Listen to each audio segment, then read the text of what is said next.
Oke, bismillah. Assalamualaikum warahmatullahi wabarakatuh. Kali ini saya akan membahas tentang video yang diupload oleh Syekh Sa'ad Asy'adzi dengan tema berulang kali maksiat apakah taubat diterima. Syekh Sa'ad Asy'adzi atau dengan namanya Syekh Sa'ad bin Nasir bin Abdul Aziz Abu Habib Asy'adzi adalah ulama Islam dari Arab Saudi dengan kepakaran pada bidang syariah Islam. Ia merupakan anggota dewan ulama senior di Kerajaan Arab Saudi dan seorang penasihat di Pengadilan Kerajaan Arab Saudi, sebuah jabatan yang setara dengan jabatan menteri, dan anggota pengajar di Fakultas Hukum dan Ilmu Politik di Universitas King Saud. Syekh Sa'ad Asy'adzi menyelesaikan studinya di Fakultas Syariah di Universitas Islam Imam Muhammad bin Saud. Kemudian ia memperoleh gelar master dan kemudian doktor di sana. Sekarang dia merupakan guru besar di Fakultas Syariah di Universitas Islam Imam Muhammad bin Saud dari tahun 1409 Hijriah hingga tahun 1422 Hijriah. Dia adalah anggota Hay'ah Kibar Ulama Saudi Arabia dari tahun 1410 Hijriah sampai dengan tahun 1431 Hijriah. Pada tahun 1434 Hijriah, ia menjadi dewan pengajar di Fakultas Hukum dan Ilmu Politik di Universitas King Saud. Pada tahun 1437, ia diangkat kembali menjadi anggota Hay'ah Kibar Ulama Saudi Arabia dan penasihat pengadilan kerajaan Saudi yang setara dengan menteri. Pada tahun 1443 Hijriah, dia diangkat kembali menjadi ketua jajaran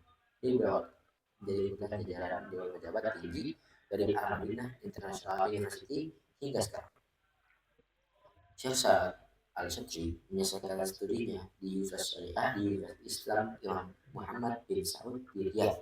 Kemudian ia menjadi dosen pada tahun 1409 Hijriah dan ia meraih master dan gelar tesisnya adalah At-Tafriq Bainal Usul wal Furu', pembedaan antara prinsip dan cabang.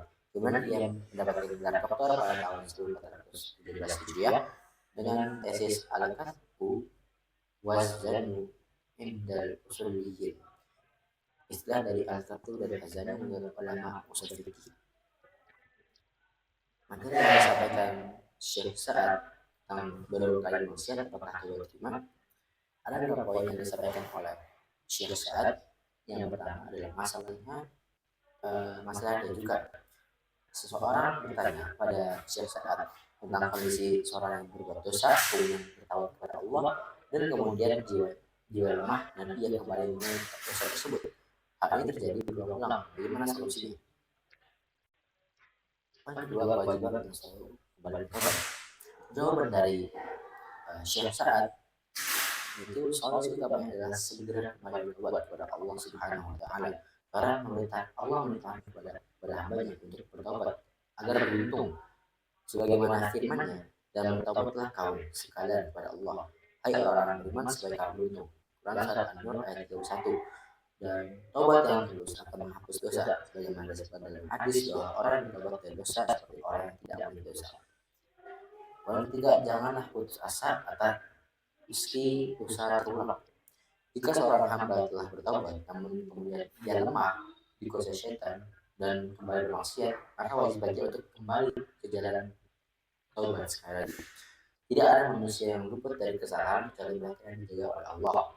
Terkadang kondisi orang yang bertobat setelah melakukan dosa justru lebih baik daripada kondisinya sebelum bertobat karena adanya penyesalan dan keterbukaan. Poin keempat, Allah mencintai orang yang banyak bertobat. Allah menyukai at-tawwabin, orang-orang yang banyak bertobat. Maksudnya adalah mereka yang setiap kali melakukan dosa mereka memperbanyak tobatnya. Setiap kali kita tergelincir dan dosa, segera bergegas untuk bertobat. Poin kelima, dari hadis tentang pengampunan Allah, Syekh mengutip hadis qudsi tentang seorang hamba yang bertobat dosa, yang berbuat dosa lalu bertobat. Hamba itu berkata, "Wahai Tuhanku, aku telah berbuat dosa, maka ampunilah aku." Allah berfirman, hambaku mengetahui bahwa ia memiliki Tuhan yang mengampuni dosa dan mengampuninya. Aku telah mengampuni hambaku. Kemudian hamba itu mulai dosa lagi dan bertobat lagi dan Allah tetap mengampuninya selama ia selalu kembali bertobat dengan jujur. Poin keenam adalah waspada tipu daya setan. Jika syaitan datang kemisian agar kita berhenti bertobat dengan alasan tobat tidak jujur atau kamu hanya menggunakan tobat karena melakukan ulang, jangan dengar bisikan itu. Itulah tipu daya setan agar kita putus asa dari rahmat Allah. Jika kita berkata salah, jangan turuti syaitan, terus bertawat agar dosa-dosa kita dihapuskan. Kesimpulannya, jangan pernah bosan untuk bertobat meskipun dosa itu berulang kembali. Berbanyaklah tobat karena Allah Maha Pengampun dan menyukai hamba yang selalu kembali padanya. Sekian dari saya. Assalamualaikum warahmatullahi wabarakatuh.